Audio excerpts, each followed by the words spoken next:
সাদা, নীল নাকি হলুদ, কার আগে কে যাবে চলছে সেই প্রতিযোগিতা। টাঙ্গাইলের বাসাইল উপজেলার বাসুলিয়া বিলে আয়োজিত নৌকা বাইচে দেখা মিলল এমনই দৃশ্যের। একদিকে বন্যা, অন্যদিকে করোনা ভাইরাসে দীর্ঘদিন লকডাউনে ঘরবন্দি থেকে মানুষ যখন অতিষ্ঠ হয়ে পড়েছে, তখন ঝিমিয়ে পড়া মানুষদের নিছক বিনোদন দিতে আয়োজন করা হয়েছে গ্রাম বাংলার ঐতিহ্যবাহী এই নৌকা বাইচ।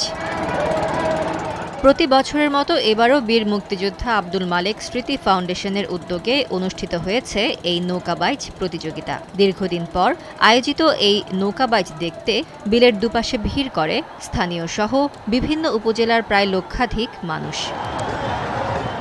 অন্যদিকে নেচে গিয়ে দর্শকদের আনন্দ দিতে প্রাণপণ চেষ্টা প্রতিযোগীদের। প্রতি বছরই এমন আয়োজনের দাবি সবার। এই প্রথম আমার দেখা, কিন্তু অনেক সুন্দর হয়েছে। অন্য বছরে যেতে এই বছর খুব ভালো হয়েছে। আমরা যারা এটার আয়োজন করছে তাদেরকে আমরা অশেষ ধন্যবাদ জানাই, সেই সাথে তাদের দীর্ঘায়ু কামনা করছি।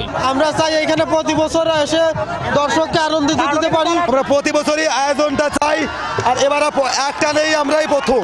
এদিকে এমন নৌকাবাইচ দেখে মুগ্ধ জেলা প্রশাসকও।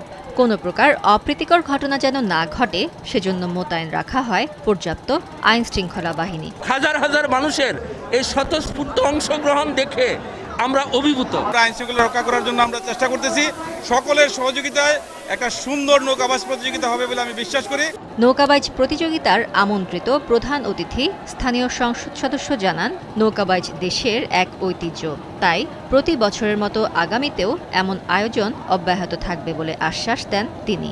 গ্রাম বাংলায় বরাবরই আমরা এই নৌকাবাইচ প্রতিযোগিতা অনুষ্ঠান করে আসছি।